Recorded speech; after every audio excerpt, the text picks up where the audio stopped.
मुझे इस बात का कोई दुख नहीं कि कौन आरएलपी छोड़ के गया और कौन नहीं गया। बाड़मेर के अंदर आपकी इच्छा थी, आपने मुझे नहीं छोड़ा। हो सकता है कि कोई व्यक्ति मुझे छोड़ के चला गया, एक व्यक्ति, लेकिन बाड़मेर की जनता मुझे छोड़ के नहीं गई। और मैं आपको विश्वास दिलाता हूं, मुझे पद की आवश्यकता नहीं है, और छोटा मोटा मंत्री में बन भी जाऊं तो मैं ज्यादा दिन रहूं नहीं, मैं तो हाथों हाथ मुझे बाहर आना पड़े मंत्रालय से, इसलिए मैं मंत्री नहीं बन के संतरी बन के आपकी सेवा कर रहा हूं। भाइयों, यह सही बात है कि पार्टी संगठन का विस्तार नहीं किया और मैंने कई लोगों पे ज्यादा भरोसा कर लिया। अब भरोसा तो करना ही पड़ता है, भरोसा तो हमेशा अपन जानते हैं कि भरोसा तो भाइयों पे भी करना पड़ता है, आसपास के लोगों पे भी करना पड़ता है, कईयों पे करना पड़ता है। तो भाई ये तो तय है कि बाड़मेर का कोई नेता तो ये नहीं चाहता कि हनुमान बेनीवाल बाड़मेर के अंदर आए, वो कोई नहीं चाहता, लेकिन जवान किसान ये चाहता है कि हनुमान बाड़मेर के अंदर आए। मैं डिस्टर्ब और मैं आपको विश्वास दिलाता हूं, मैं जब भी आया आपकी बात को ऊंचा करके गया। मुझे याद है टिड्डी का जब मामला लोकसभा के अंदर उठाया था तो साउथ के कई नॉर्थ ईस्ट के एमपी कहते थे व्हाट इज टिड्डी टिड्डी टिड्डी, अरे टिड्डी मैंने कहा ऐसे खा जाती है, पूरा कर लेती है।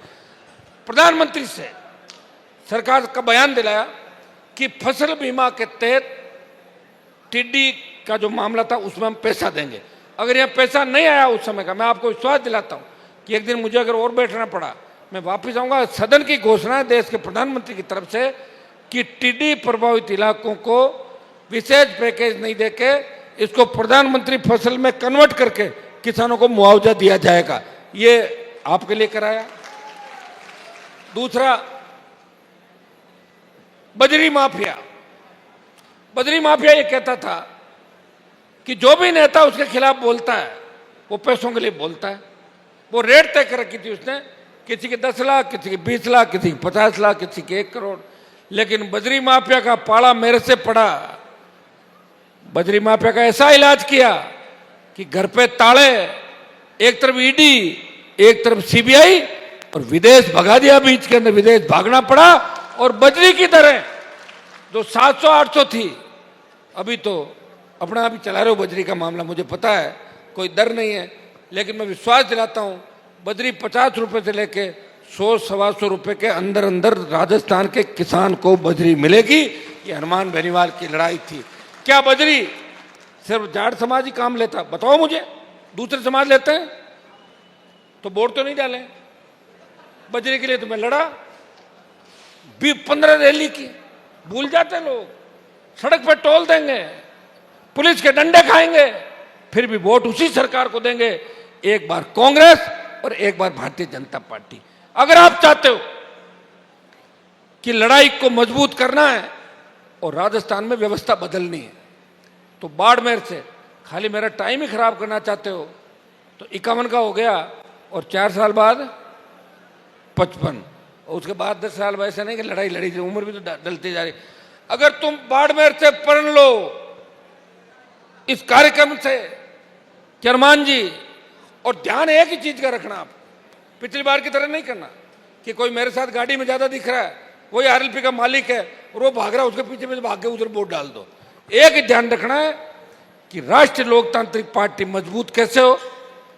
नए नेता बनाएंगे आपके, मैं थोड़ी लड़ूंगा चुनाव, मैं तमाम जगहों पर आपकी राय सलाह मशविरा करके आने वाले समय के अंदर मजबूती हम देंगे।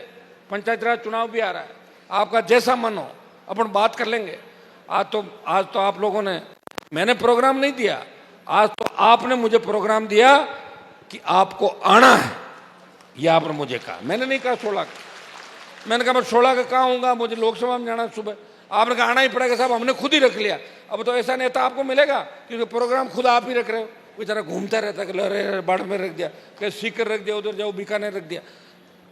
क्योंकि आज आपका जो जोश मैंने देखा बालोतरा से लेके पचपदरा से लेके बाड़मेर तक, मुझे पूरा भरोसा है कि 4 साल बाद हजारों लाखों तादाद में मतदाता और जुड़ेंगे, जो नए बच्चे बड़े हो रहे, और पुरानी सोच के लोग कांग्रेस के लोग तो गुटबाजी के अंदर खत्म हो जाएंगे, आप चिंता मत करो।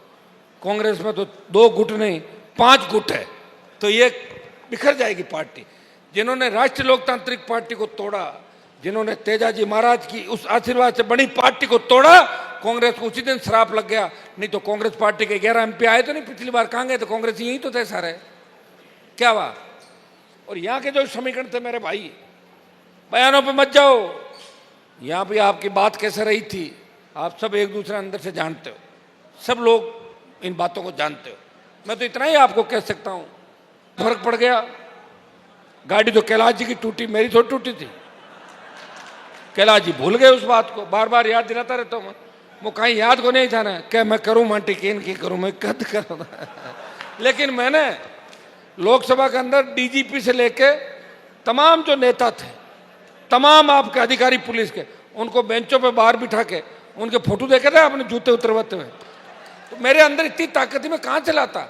अगर ताकत आती, उससे पहले किसान आंदोलन आ गया, मोदी को छोड़ना पड़ा। आप बड़े मंत्री जी खूब कहता था, नहीं पड़ी पार, मजबूती थी। मैं फिर आपको कह रहा हूं कि कांग्रेस से लोग भाजपा में चले जाते हैं, भाजपा से कांग्रेस में चले जाते हैं। ये तो मेरी बात सुनो, ये आप हिस्ट्री के अंदर जाओगे, जितने भी बड़े वीर पकड़े गए, जितने भी वीरों ने शहादत दी, बड़े नाम जिनके थे, तुम कोई न कोई जयचंद जरूर था उनके साथ। ये आप अच्छी तरीके जानते हो, हिस्ट्री पढ़ोगे तो सारी चीजें पढ़ लोगे।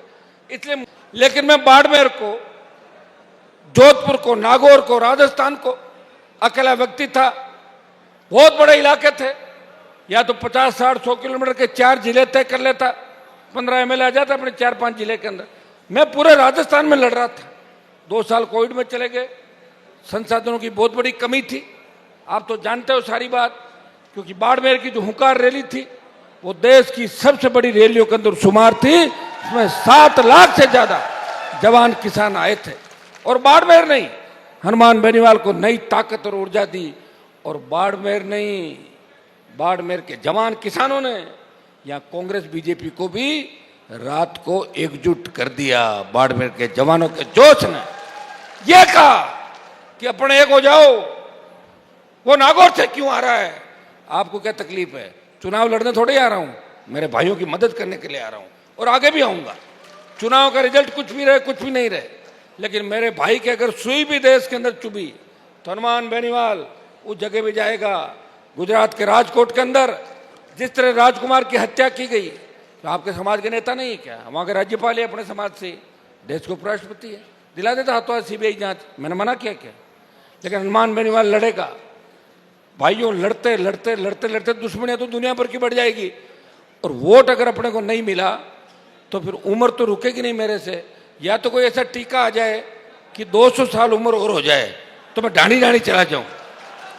कई लोग कहते हैं कि साहब वोट तो आपको देना चाहते थे, हमारे दादाजी गुजर गए, वहां आप मौका नहीं आए। अब बताओ, एक आदमी कहां कहां जा सकता है?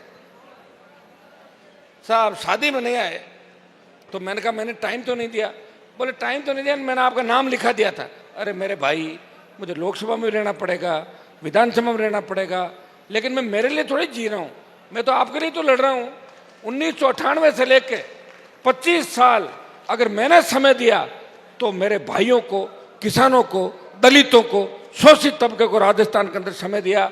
और जब मैं 19 के अंदर गया तो यूपी, हरियाणा, दिल्ली के लोग कहते थे कि राजस्थान में कहाँ है पार्टी, तो मैं उनको दिखाता, कर कितने फॉलोअर आपके।